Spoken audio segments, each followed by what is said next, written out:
Infrastructure is critically linked to encouraging a country's economic growth and performance. Higher investment in infrastructure not only enhances the efficiency of production, transportation, and communication, but also provides its citizens with better employment opportunities and an improved standard of living. But huge infrastructural projects require a robust capitalization mechanism. Therefore, to unlock the value of government investments and public money in infrastructure, India's Union Minister for Finance and Corporate Affairs, Ms. Nirmala Sitharaman, launched the National Monetization Pipeline. This pipeline has been developed by Niti Aayog in consultation with infrastructure line ministries.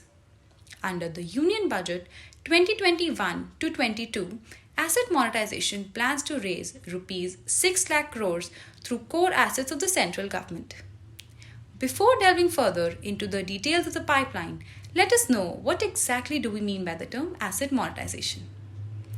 As per the Department of Investment and Public Asset Management, asset monetization refers to the creation of new sources of revenue by unlocking the value of unutilized or underutilized public assets.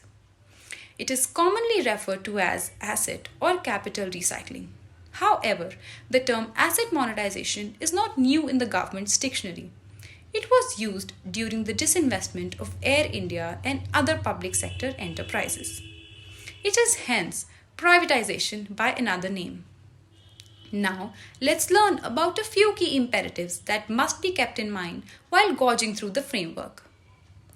First, there's a transfer of rights and not ownership.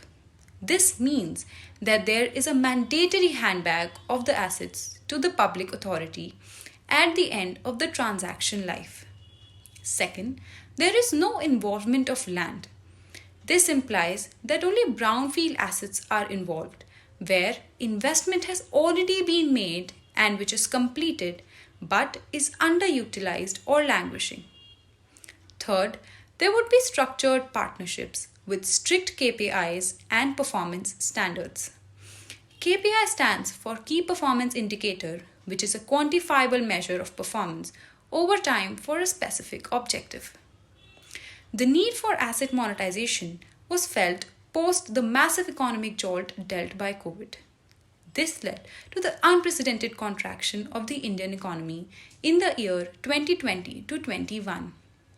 According to the Economic Times, Indian economy shrank 7.3% in the last financial year, becoming one of the hardest hit economies in the world. Due to an identifiable number of idle assets of the government, it was the need of the hour to put them to use.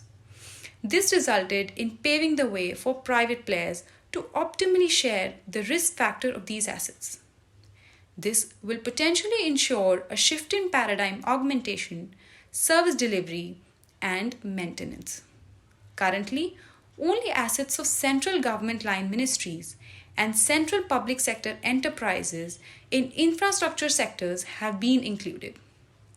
The identified assets majorly make up 5 sectors, which is roads contributing 27%, followed by railways 25%, power sector 15%, oil and gas pipelines 8%, and telecom sector 6%. Interestingly, roads and railways together contribute 52% of the total national monetization pipeline value. These will be leased out for 4 years, that is from financial year 2022 to 25. In terms of annual phasing by value, 15% of assets with an indicative value of Rs 0.88 lakh crores are envisaged for rollout in the current financial year. Delving into the financial aspect of the pipeline, assets are valued based on conventional financial metrics such as book value, net present value, and enterprise value. They are then leased at discounted lease charges. This is done to ensure the investors recover their upfront payments plus a threshold return. To sum everything up, NMP is a great way to source non-tax revenues of the government. But there are a few key challenges that need to be addressed for a smooth transition. The actual success lies in the proper execution with a strict eye on timely evaluation. The government must look forward to structured leasing rights, not compromising public welfare.